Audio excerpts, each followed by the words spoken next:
కేసీఆర్ గారి నాయకత్వం. జై తెలంగాణ. తెలంగాణ అమర వీరులకు చెప్తా. ఇక నలుగురు ఆడబిడ్డలు పాటలు పాడిన తర్వాత మళ్ళీ ఏం మాట్లాడినా కూడా సరిపోదు. అయినప్పటికీ కొంత చిరు ప్రయత్నం.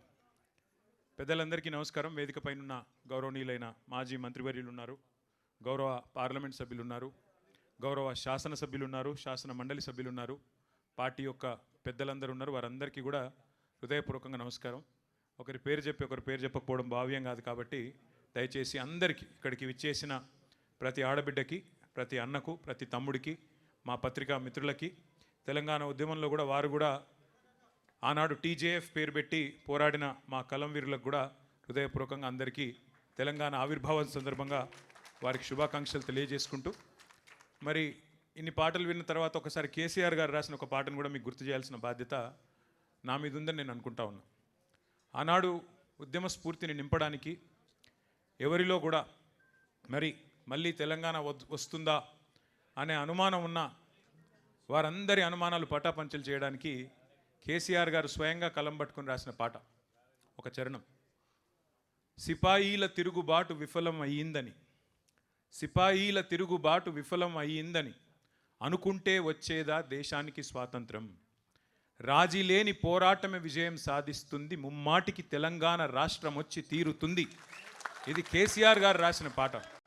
ఇదెవరో వేరో కవో కళాకారుడో రచయితనో రాసిన పాట కాదు. స్వయంగా కేసీఆర్ గారు తాను కలం బట్టి, ఇది ఒక్కటి కాదు, కేసీఆర్ గారు ఇందాక దేశపతి గారు చెప్పినట్టు ఎన్నో వందల సందర్భాల్లో కవులతో, కళాకారులతో వందల గంటలు గడిపి వారితో, ఎందుకంటే ఒక పాట 1000 మాటలతో సమానం కాబట్టి వారి నుండి ప్రేరణ పొంది ప్రజల్లో ఉత్సాహాన్ని నింపడానికి తాను చేసిన ఎన్నో పాత్రల్లో అదొక పాత్ర.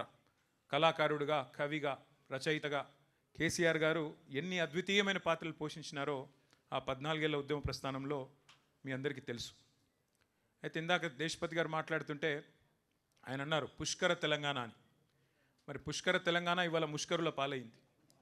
పుష్కర తెలంగాణ దురదృష్టవశాత్తు ముష్కరుల పాలైంది. ఆ రోజు పుష్కలంగా ఉన్న తెలంగాణ ఈరోజు నిష్ఫల తెలంగాణగా మారిపోయే పరిస్థితి వచ్చిందని చెప్పి సోదరుడు కవి, గాయకులు దేశపతి గారు చెప్తా ఉంటే బాధ అనిపిస్తూ ఉంది. సరే, ఏదేమైనప్పటికీ ఒకటి వాస్తవం.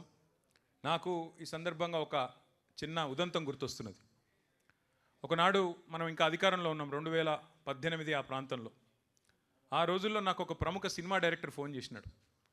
ఫోన్ చేసి, నేను కేసీఆర్ గారి మీద ఒక సినిమా తీయాలనుకుంటున్నానండి, కేసీఆర్ గారి పోరాటము, కేసీఆర్ గారి జీవితం, ఆయన మీద ఒక సినిమా తీయాలనుకుంటున్నాను నన్ను అడిగిండు. అడిగితే నేను అన్నాను, అది నేను సమాధానం చెప్పలేని ప్రశ్న సార్, నేను సార్ని అడుగుతాను, అడిగి వారి సమాధానం మీకు చెప్తా అని చెప్పిన. సో నేను సార్ దగ్గర పోయి సార్ ఇట్లా ప్రముఖ దర్శకుడు, ఆయన తీస్తా అంటున్నాడు, సినిమా తీస్తా అంటున్నాడు, మరి మీ సమ్మతి కోసం, మీ అనుమతి కోసం అడుగుతున్నాడు అన్న.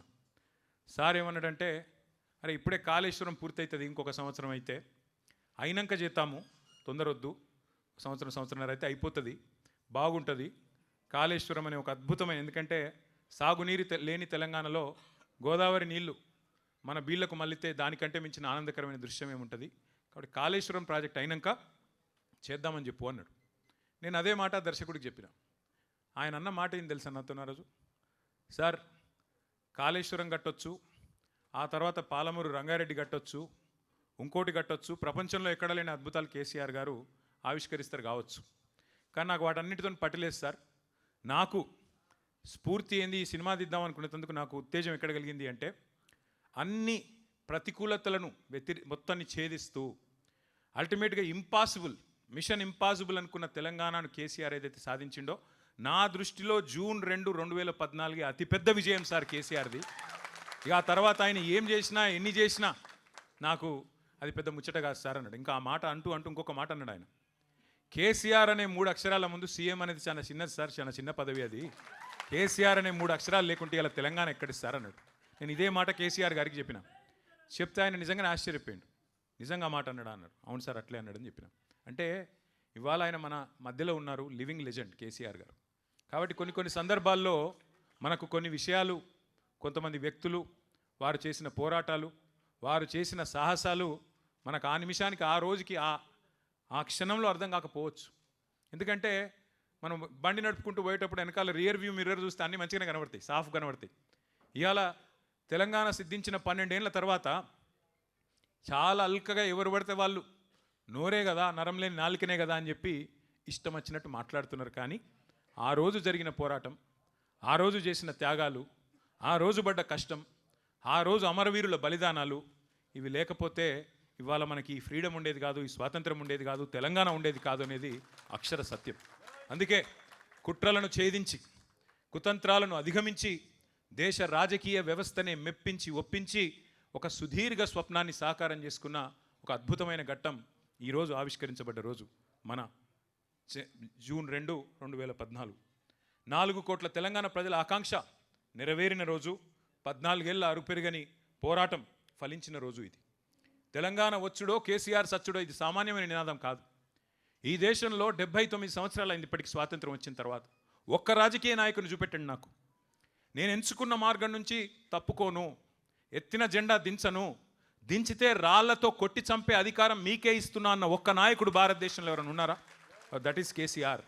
సింహగర్జన చేసిన రోజు మే 17, 2001. ఆ రోజు కేసీఆర్ గారి నోటెమ్మడ వచ్చిన మాట, ప్రజాస్వామ్య పద్ధతుల్లో తెలంగాణ సాధిస్తాం, కానీ నేను గనక ఒకవేళ తప్పుకుంటే ఈ ఉద్యమం నుండి నన్ను కూడా రాళ్లతో కొట్టి చంపే అధికారం తెలంగాణ ప్రజలకిస్తున్నా అనే ధీరోదాత్తుడు కేసీఆర్ గారు. అట్లాగే పదవీ త్యాగాలు కాదు, కేంద్ర మంత్రి, పార్లమెంటు, శాసనసభ సభ్యత్వము, డిప్యూటీ స్పీకర్, ఇది కాదు, ప్రాణత్యాగానికి కూడా వెనుకాడని మహానుభావుడు, మహానాయకుడు కేసీఆర్ గారు. ఇది చరిత్రలో మిగిలిపోతే సరే. ఇవాళ కొంతమంది అర్భకులు, అల్పసంతోషులు, కుక్కమూతి పిందెలు, అంగుష్ట మాత్రులు ఇష్టం వచ్చినట్టుగా మాట్లాడుతుండొచ్చు, చెలరేగిపోతుండొచ్చు, పైశాచిక ఆనందం పొందుతుండొచ్చు. కానీ దేశపతి శ్రీనివాస్ గారు చెప్పినట్టు మరి వాస్తవం, అది అక్షర సత్యం. వేటగాడు చెప్పే పిట్ట కథలు నిజం కావద్దు అంటే సింహం తన కథ తాను చెప్పాలి. ఆ సింహాలు మీరే కావాలి. సింహం కేసీఆర్ గారు చెప్పడం కాదు. ఒక్కొక్క గులాబీ సైనికుడు, ఒక్కొక్క చెల్లె, ఒక్కొక్క తమ్ముడు, ఒక్కొక్క అన్న, ఒక్కొక్క అక్క. ఇంతకుముందు మా అక్కలు ఎంత అద్భుతంగా వాడిన పాట, ఎవరు చెప్పినారు వాళ్ళకి అట్లా రాయమని? ఎవరైనా ఆదేశించినరా, లేకపోతే ఎవరైనా చెవులో నూరిపోసినరా? వాళ్ళ అనుభవం, వాళ్ళకి ఎవరైనా నేర్పించినరా? వాళ్ళ అనుభవం నుంచి వచ్చిన పాట, వాళ్ళ స్వాతిశయం నుంచి, అంటే వాళ్ళకు తెలంగాణ పట్ల ఉండే మమకారంతో, తెలంగాణ పట్ల ఉండే ఒక అద్భుతమైన అనురాగంతో, కేసీఆర్ గారి మీద ఉన్న ఒక ఆప్యాయతతో వారు మాట్లాడిన మాట తలుచుకుంటే ఎన్ని ఘట్టాలు. 1 మిలియన్ మార్చ్, ఒక సాగరహారం, రాష్ట్రమంతటా రహదారుల దిగ్బంధం, ఒక వంట వార్పు, ఒక దీక్షా దివస్, అన్నిటి ఫలితంగా విజయ దివస్ డిసెంబర్ 9, 2009. 1 కాదు, 2 కాదు, ఎన్ని సందర్భాలు, మరి ఎన్ని రకాలుగా అద్భుతమైన పోరాటాలు జరిగినాయో నేను మీకు మళ్ళీ గుర్తు చేయాల్సిన అవసరం లేదని అనుకుంటా ఉన్నా. అందుకే మరి 12 ఏళ్ళు 14 ఏళ్ళు పోరాడి చివరికి రాష్ట్రం సిద్ధించిన తర్వాత మరి అప్పుడే పుట్టిన పసిగుడ్డు లాంటి తెలంగాణ ప్రజలు ఇంకెవ్వరిని నమ్మకుండా విఘ్నులైన ప్రజలు కాబట్టే ఆ రోజు ఉద్యమ నాయకుడే ఈ ఉజ్వల ప్రస్థానానికి వారే కరెక్ట్ అని చెప్పి వారి చేతిలోనే బాధ్యత పెట్టినారు. ఇదే రోజు సరిగ్గా 12 ఏళ్ల కిందట ఇదే రోజు కేసీఆర్ గారు ముఖ్యమంత్రిగా పదవీ బాధ్యత చేపట్టిన రోజు కూడా ఇదే రోజు అనే మాట కూడా నేను మీకు గుర్తు చేస్తా ఉన్నా. మళ్ళీ ఒక మాట కూడా నేను చెప్తా ఉన్నా, 2028 డిసెంబర్లో తిరిగి కేసీఆర్ గారు మళ్ళీ ముఖ్యమంత్రిగా ప్రమాణ స్వీకారం చేస్తారు అనే మాట కూడా ఖరాఖండిగా ఇవాళ తెలంగాణ ప్రజలే చెప్తా ఉన్నారు, నేను చెప్పడం కాదు. మరి పోరాట యోధుడే పాలకుడైతేనే న్యాయం జరుగుతుందని ప్రజలు విశ్వసించి వారి చేతుల్లో బాధ్యత పెడితే మరి వెంటనే పనిలో పడ్డారు కేసీఆర్ గారు. ఒక పవిత్ర యజ్ఞంలాగా ప్రతి క్షణాన్ని కూడా మరి ఒక యుద్ధంలాగా, ఒక టాస్క్ లాగా తీసుకొని సర్వశక్తులు ఒడ్డి సంక్షోభాల సుడిగుండంలో ఉన్న తెలంగాణను గట్టెక్కించడమే లక్ష్యంగా బృహత్తర కార్యక్రమానికి శ్రీకారం చుట్టినారు. దశాబ్దాలు మనను దహించిన సమస్యలు ఒక్కొక్కటిగా వాటిని పరిష్కారం చేసుకుంటూ వచ్చినారు. ఇప్పుడు చెప్పుకుంటూ పోతే 1 కాదు, 2 కాదు, నెత్తురు గారిన నేలల్లో సాగునీళ్లు బారించిన కేసీఆర్ గారని ఇప్పుడే దేశపతి గారు చెప్పిన మాట. అట్లాగే బొక్కలు వంగిన నల్లగొండలో, ఫ్లోరోసిస్తో బొక్కలు వంగిన నల్లగొండలో మరి బొక్కలు విరిచిన గత పాలకుల దుర్మార్గాల సాక్షిగా మిషన్ భగీరథ చేపట్టి ఇంటింటికి నీళ్ళిచ్చి ఆడబిడ్డల కన్నీళ్లు శాశ్వతంగా తుడిచిన నాయకుడు కేసీఆర్ గారు కాదా అని నేను గుర్తు చేస్తా ఉన్నా. అరకొర సంక్షేమంతో 200 రూపాయల పెన్షన్ ఇచ్చి ఇయ్యనట్టుగా ఉండే ఒక పరిస్థితి నుంచి 2,000 రూపాయల పెన్షన్లు ఇచ్చి కడుపు నిండా బువ్వబెట్టి మన పిల్లలకు సన్నబియ్యంతో హాస్టళ్లలో బువ్వబెట్టి 6.5 లక్షల మంది పిల్లలను చదివించుకున్న ఒక విజ్ఞాన తెలంగాణగా మార్చే ప్రయత్నం కేసీఆర్ గారు చేసినారు. అట్లాగే హైదరాబాద్ మినహా 9 జిల్లాలు వెనుకబడ్డ జిల్లాలుగా ఉండేది ఆనాడు, అప్పుడున్న 9 జిల్లాలు. మరి అన్నమో రామచంద్ర అన్న రాష్ట్రాన్ని దేశానికి అన్నపూర్ణగా తీర్చి పంజాబును హర్యానాను తలదన్ని వరిధాన్యం ఉత్పత్తిలో నెంబర్ 1 చేసింది కేసీఆర్ గారి నాయకత్వం కాదా? ఒక్కసారి గుర్తు చేసుకోమని కోరుతా ఉన్నా. ఆనాడు పంకా తిరగది ఎండాకాలం వస్తే, ఏ అపార్ట్మెంట్కి పోయినా డీజిల్ గబ్బు, ఏ చిన్న జిరాక్స్ సెంటర్కి పోయినా ఇన్వర్టర్ లేని దుకాణం లేని పరిస్థితి. అట్లాంటి పరిస్థితి నుంచి 24 గంటల కరెంటు ప్రతి వర్గానికి, రైతులతో సహా ప్రతి వర్గానికి ఇచ్చిన ఒకే ఒక్క నాయకుడు భారతదేశంలో, ఉచితంగా వ్యవసాయానికి 24 గంటల విద్యుత్ ఇచ్చిన నాయకుడు కేసీఆర్ గారు కాదా? ఒక్కసారి గుర్తు చేసుకోండి. అట్లాగే పరిశ్రమలు తరలిపోతాయనే భయాన్ని తొలగించి పెట్టుబడిదారుల్లో కొండంత విశ్వాసాన్ని నింపి పరిశ్రమలను 3 లక్షల ఉద్యోగాలుంటే హైదరాబాద్లో ఐటీ రంగంలో 10 లక్షలకు చేర్చిన ఘనత కేసీఆర్ గారిది కాదా? కేసీఆర్ నాయకత్వాన్ని కాదా? గుర్తు చేసుకోండి నేను కోరుతా ఉన్నా. మరి నీళ్లు, నిధులు, నియామకాలు ఈ శీర్షికన మన పోరాటం ఏదైతే జరిగిందో దాన్ని ఆలంబనగా చేసుకునే మన పాలన సాగింది. నీళ్లు, ప్రతి నీటి బొట్టును వడిసిపట్టి బీళ్లుగా ఉన్న తెలంగాణ పొలాలకు మళ్ళిచ్చింది కేసీఆర్. ఇంటింటికి నల్లాలు పెట్టి ఆ నీటి చుక్కలో మరి మా ఆడబిడ్డల కన్నీళ్లు తుడిచింది కేసీఆర్. అట్లాగే నిధుల విషయంలో మన ప్రాంతంలో ఉత్పత్తి అయ్యే సంపద ఇక్కడే ఖర్చు అవుతుంది అని చెప్పి ఆనాడు నినదించి ఉద్యమం చేసి అల్టిమేట్గా రాష్ట్రం సిద్ధించిన తర్వాత తలసరి ఆదాయంలో కర్ణాటకను, గుజరాత్ను, మహారాష్ట్రను అన్నిటినీ తలదాన్ని అగ్రభాగాన భారతదేశంలో నెంబర్ 1 స్టేట్ తలసరి ఆదాయంలో చేసింది కేసీఆర్. అట్లాగే నియామకాల విషయానికి వస్తే ఇవాళ మాట్లాడుతున్న అర్భకులకు నేను చెప్పదలుచుకున్నా, 10 ఏళ్లలో 1,65,000 ఉద్యోగాల భర్తీతో పాటు 2.32 లక్షల ఉద్యోగాల భర్తీకి రంగం సిద్ధం చేసిండు కేసీఆర్. భారతదేశంలో ఎక్కడ ఇంత పెద్ద ఎత్తున మరి ఆనాడు నియామకాలు జరగలేదు. అట్లాగే ఒక వర్గం కాదు, సబ్బండ వర్గాలు, బీసీ, ఎస్సీ, ఎస్టీ, మైనారిటీ, అగ్రవర్ణాల్లో ఉండే పేదలు అందరి జీవితాల్లో వెలుగులు నింపే ప్రయత్నం చేసింది కేసీఆర్. ఆసరా పెన్షన్ల నుంచి అమ్మఒడి దాకా సంక్షేమంలో ఒక మానవీయ కోణాన్ని, మానవతకు మారు పేరుగా కేసీఆర్ గారిని పరిచయం చేసింది ఆ 10 ఏళ్ల పాలన.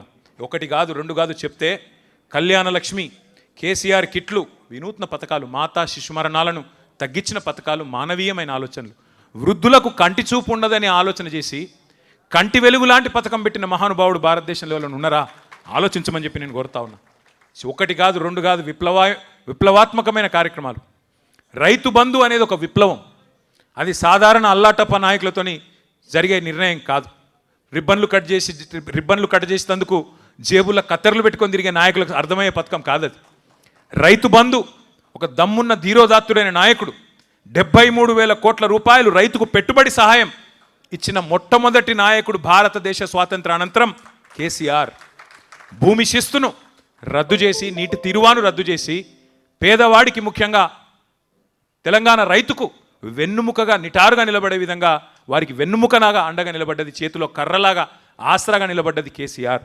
అట్లాంటి కేసీఆర్ గారిని సరే రకరకాలుగా బదనాం చేసి, ఇష్టం వచ్చిన చిల్లర ప్రచారాలు చేసి, ఇష్టం వచ్చిన తీరులో విష ప్రచారాలు చేసి, రకరకాల చండాలపు మాటలు మాట్లాడి, ఆయన ఒక 150 గదులుండ ఒక భవనం కట్టుకున్నాడు, బంగారు భవనం కట్టుకున్నాడు, అందులో బంగారు కమోడులు ఉన్నాయి అని చెప్పి చిల్లర మల్లర మాటలు మాట్లాడి ప్రజల నెత్తి నిండా మరి ఇదిగో పులి అంటే అదిగో తోక అనే ప్రపంచం మనది, ఏంది అనేది కూడా ఆలోచన లేకుండా మరి నెత్తి నిండా ఇట్లాంటి అబద్ధాలతో, యూట్యూబ్ ప్రచారాలతో విషం నింపి అబద్ధాలు చెప్పి చివరికి అవే అబద్ధాలను డిక్లరేషన్ల రూపంలో, అవే అబద్ధాలను 420 హామీల రూపంలో అడ్డమైన మాటలన్నీ చెప్పి చివరికి మరి గద్దెనెక్కింది కాంగ్రెస్ పార్టీ, కాంగ్రెస్ ప్రభుత్వం. అబద్ధాలు, అభూత కల్పనలు, విష ప్రచారాలతో తెలంగాణ రాజకీయాలను కలుషితం చేసింది కాంగ్రెస్ పార్టీ.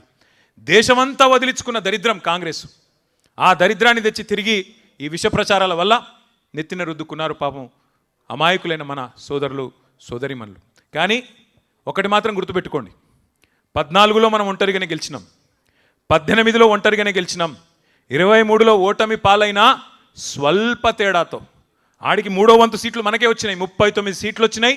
37% ఓట్లు వచ్చినాయి. కాంగ్రెస్ ఇన్ని ప్రచారాలు చేస్తే కూడా వాళ్ళు గెలిచింది 1.8% తేడాతో మాత్రమే. రాష్ట్ర వ్యాప్తంగా చూస్తే 4 లక్షల ఓట్ల తేడాతో మాత్రమే. అంటే మూడవసారి కూడా కేసీఆర్ గారు గెలిచే పరిస్థితి ఉండే. కానీ ఈ విష ప్రచారాల వల్ల మనం కూడా కొంత నిర్లిప్తంగా ఉండడం వల్లనే వారు ఆనాడు ఓటమి పాలయ్యారు. సరే, దానికేం బాధ లేదు. అధికారం ఎవరికి శాశ్వతం కాదు. అది మనం అధికారంలో ఉన్నప్పుడే చెప్పిన మాట. గెలిస్తే పొంగిపోయేది లేదు, ఓడిపోతే కుంగిపోయేది లేదు. ఇది కేసీఆర్ గారు మాకు ఎప్పుడు చెప్పే మాట. కానీ ఇవాళ బాధ ఎక్కడ అనిపిస్తున్నది అంటే, అడ్డదారిలో అధికారంలోకి వచ్చిన అడ్డగాడిద కాంగ్రెసు ఇవాళ తెలంగాణను మళ్ళీ ఒక 25 ఏళ్ళు వెనుకకు నెట్టే పరిస్థితి తీసుకొని వచ్చింది రేవంత్ రెడ్డి నాయకత్వంలో. గ్యారంటీల గారడీలతోని గద్దెనెక్కిన రేవంత్ రెడ్డి ఇవాళ వడ్డిచ్చిన విస్తర్ లాంటి రాష్ట్రాన్ని కుక్కలు చెంపిన ఇస్తారు చేస్తూ ఉన్నాడు. వడ్డిచ్చిన విస్తర్లాగా పెట్టిన పొయ్యి కట్టిన ఇల్లు అన్నట్టు ఆయన చేతిలో పెడితే పంచభక్ష పరమాణాలతో ఇవాళ పూర్తి స్థాయిలో కుక్కలు చంపిన విస్తారులాగా తయారు చేస్తూ ఉన్నాడనే బాధ కలుగుతూ ఉన్నది. ఈ 30 నెలల్లో సరిగ్గా ప్రభుత్వానికి కూడా 50% టైం అయిపోయింది. ఈ రోజుతో రేపటితో ఈ 30 నెలల్లో కుప్పకూలని రంగం లేదు, మోసపోయి గోసపడని వర్గం లేదు. సంతోషంగా సాగిన వ్యవసాయం ఇవాళ సంక్షోభంలో కూరుకొని పోయింది. రైతు బంధు లేదు, ఎరువులు ఇచ్చేటోడు లేడు, కనీసం పలకరించేటోడు లేడు. ఆరుగాలం కష్టపడి పండించిన రైతు ఇవాళ 60 రోజులు పడిగాపులు గాయాల్సిన పరిస్థితి వస్తున్నది. ఆ ధాన్యం అమ్ముకోవడానికి 60 రోజులు 70 రోజులు ఆనాడు ధాన్యాన్ని కళ్ళకద్దుకొని కొనుక్కునే ప్రభుత్వం పోయి ఇవాళ కాళ్ళు పట్టుకున్నా కనికరించని దౌర్భాగ్య ప్రభుత్వం వచ్చిందనే బాధ కలుగుతూ ఉన్నది. ఇది వాస్తవం. ఒక రైతులు మాత్రమే కాదు, పెట్టుబడిదారులకు స్వర్గధామంగా ఎదిగిన తెలంగాణలో ఇవాళ పారిశ్రామికవేత్తల తలకు తుపాకులు పెట్టే పరిస్థితి వచ్చింది. ఇక్కడ నుంచి పారిశ్రామికవేత్తలు గుజరాత్కు, తమిళనాడుకు, ఆంధ్రాకు పారిపోయే పరిస్థితి వచ్చింది. 10 ఏళ్ల పాటు కష్టపడి ఒక్కొక్క నీటి బొట్టును ఒడిసిపట్టి మరి మన బీడు భూములకు మళ్ళించిన కేసీఆర్ గారి నాయకత్వాన్ని ఇవాళ బదనాం చేయాలనే ఉద్దేశంతో సాగునీటి ప్రాజెక్టుల మీద కేసీఆర్ గారి ఆనవాళ్ళ మీద కుట్రతో కక్షగట్టి చెరిపేసే ఒక చిల్లర ప్రయత్నం జరుగుతున్నది. ఒకవైపు కృష్ణ, మరొక వైపు గోదావరి. ఒకప్పుడు మన కవులు పాడేది, దేశపతి గారు కూడా ఎన్నో సందర్భాల్లో పాడారు, రసమై బాలకృష్ణ గారు పాడినారు. గోదావరి కృష్ణమ్మ మన బీళ్లకు మల్లాలి, పచ్చని తెలంగాణ మరి మాగాణమై మెరవాలని చెప్పి అందశ్రీ గారు రాసిన పాట. ఆ పరిస్థితి నుంచి మళ్ళీ ఒకసారి ఇవాళ ధీమాగా బతికిన రైతును సంక్షోభంలోకి నెట్టే విధంగా గోదావరి కృష్ణా జలాలను కూడా గురువు గారికి సంతర్పణ చేసే కార్యక్రమం చేస్తున్నాడు రేవంత్ రెడ్డి గారు. గురువు గారికి గురుదక్షిణగా ఇచ్చుకునే ఒక దౌర్భాగ్య పరిస్థితి తీసుకొచ్చినాడు తెలంగాణ రాష్ట్రం వచ్చిన తర్వాత. కానీ నేను ఇందాక చెప్పినట్టు 50% టైం అయిపోయింది ఈ దరిద్రానికి. ఇంకా మిగిలింది కేవలం 18 నెలలు మాత్రమే. చివరి సంవత్సరం రేవంత్ రెడ్డిని కూర్చున్న కుక్క కూడా లేవదు, ఆయనకు కూర్చున్న కుక్క కూడా లేసి సల్యూట్ కొట్టది. మిగిలింది 18 నెలలే. అందుకే ఇవాళ బాధపడుతున్నారు తెలంగాణ రైతన్నలు. అన్న వస్త్రానికి పోతే ఉన్న వస్త్రం పోయినట్టు అయింది, ఇది ఎక్కడ దరిద్రం అని చెప్పి బాధపడే పరిస్థితి వచ్చింది. 70 లక్షల మంది తెలంగాణ రైతన్నల నోట ఇవాళ ఒకటే మాట వినబడుతున్నది.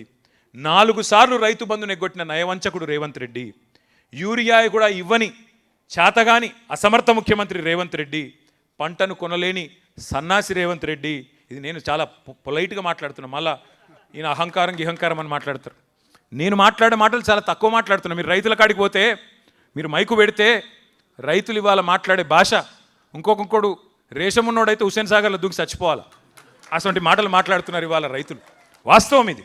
రైతులనే కాదు, తెలంగాణలోని తమ్ముళ్లను, చెల్లెళ్లను ఆశపెట్టి అశోక్ నగర్లో రోడ్డు మీద కూసోబెట్టి 2 ఉద్యోగాలు ఊడగొట్టండి కేసీఆర్ది కేటీఆర్ది, మొదటి సంవత్సరంలోనే 2 లక్షల ఉద్యోగాలు ఇస్తానని మాట చెప్పిండు రాహుల్ గాంధీ. ఇలా ఎక్కడ చచ్చిండు రాహుల్ గాంధీ? అశోక్ నగర్కి వచ్చేందుకు మొహం జల్తలేదా? ఎక్కడ పోయినావు రాహుల్ గాంధీ? మొదటి సంవత్సరంలో 2 లక్షల ఉద్యోగాలు ఇస్తానన్న సన్నాసి రాహుల్ గాంధీ 2.5 ఏళ్ళైంది, ఇప్పటివరకు 4,000 ఉద్యోగాలు కూడా నీ ప్రభుత్వం ఇవ్వలేదు కదా. వస్తావా అశోక్ నగర్కు? సెక్యూరిటీ లేకుండా వచ్చే దమ్మున్నదా అశోక్ నగర్ చౌరస్తాకు? చిక్కడపల్లి లైబ్రరీకి వస్తావా రేవంత్ రెడ్డి?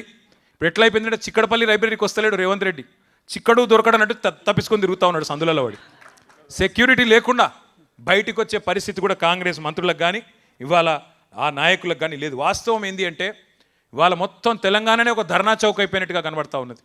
తెలంగాణ మొత్తం ఇవాళ ఒక సంక్షోభంలో కూరుకుపోయినట్టుగా కనబడుతున్నది. పంటలు కొనండి మహాప్రభో అని కాళ్ళు పట్టుకుంటున్న అన్నదాతల ఆక్రందనలు ఒకవైపు, జాబ్ క్యాలెండర్ ఏమైంది అని పోరాటం చేస్తున్న నిరుద్యోగ యువత నిరసనలు మరొక వైపు, ఉద్యోగులకు వెన్నుపోటు.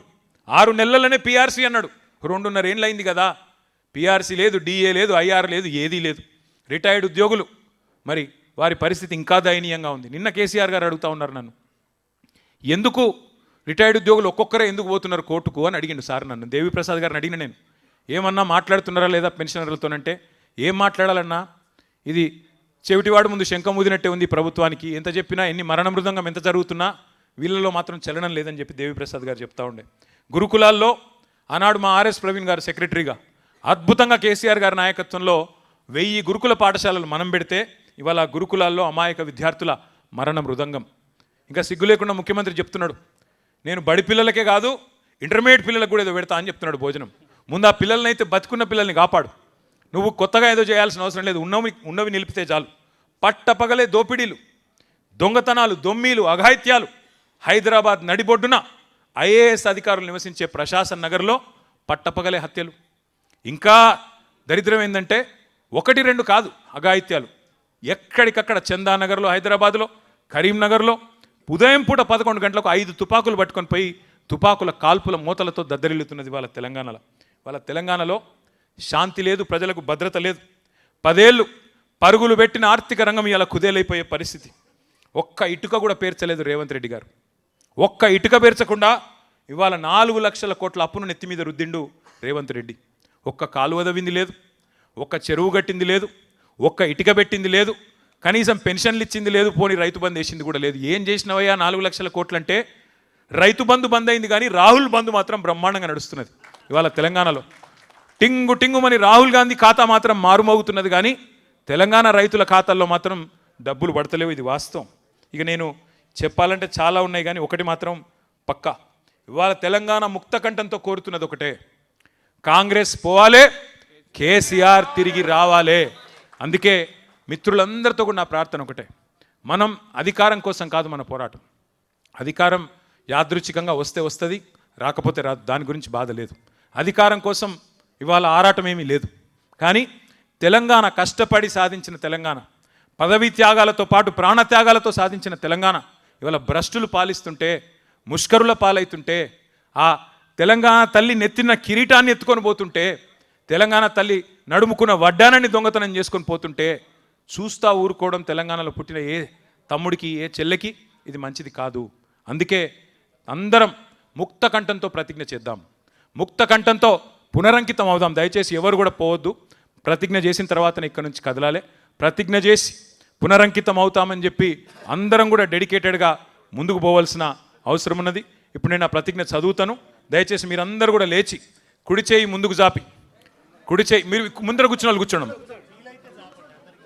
ముందర కూర్చున్న వాళ్ళు మాత్రం కూర్చోండి. ఇక్కడ వాళ్ళ కడ్డం, కెమెరాల కడ్డంగా ఉండకండి, మిగతా వాళ్ళు కూర్చోండి. కుడి చేయి ముందుకు జాపి, దయచేసి కుడి చేయి ముందుకు జాపి నేను చదువుతాను. మీరు దయచేసి మీరు కూడా వెంటనే మీరు కూడా చేయాలని చెప్పి ప్రార్థన. సుసంపన్నమైన ప్రకృతి సంపద, మహోజ్వల చరిత్ర కలిగిన ఈ పవిత్ర తెలంగాణ నేలపై జన్మించినందుకు నేను ఎంతో గర్విస్తున్నాను. కేసీఆర్ గారి నాయకత్వంలో ఎందరో అమరవీరుల త్యాగాలతో సాధించుకున్న తెలంగాణ దశాబ్ద కాలంలోనే సమగ్ర అభివృద్ధి సంక్షేమాలతో సస్యశ్యామలంగా వర్ధిల్లింది. నా తెలంగాణ రాష్ట్రాన్ని నేను గుండెల్లో పెట్టి కాపాడుకుంటాను. కానీ నేడు అబద్ధపు హామీలతో అధికారంలోకి వచ్చిన నయవంచక పాలనలో మన రైతాంగం, అన్ని వర్గాల ప్రజలు కష్టాల పాలైనారు. తెలంగాణ వ్యతిరేక శక్తుల కుట్రల వల్ల మన అస్తిత్వానికి, ఆత్మగౌరవానికి ముప్పు పొంచి ఉన్నది. ఈ విపత్కర పరిస్థితుల్లో తెలంగాణ అస్తిత్వ రక్షణే నా ప్రథమ కర్తవ్యంగా భావిస్తూ మరో ప్రజా పోరాటానికి నన్ను నేను పునరంకితం చేసుకుంటున్నాను. తెలంగాణ తల్లి సాక్షిగా, భారత రాజ్యాంగ నిర్మాత బాబాసాహెబ్ అంబేద్కర్ సాక్షిగా, తెలంగాణ అమరవీరుల సాక్షిగా, గౌరవనీయులు కేసీఆర్ గారి నాయకత్వంలో తెలంగాణ వ్యతిరేకుల కుట్రలను ఛేదిద్దాం, మన తెలంగాణను రక్షించుకుందాం అనే నినాదంతో నిరంతరం ఉద్యమిస్తానని మనస వాచ కర్మణ ప్రతిజ్ఞ చేస్తున్నాను. జై హింద్, జై తెలంగాణ, జై కేసీఆర్.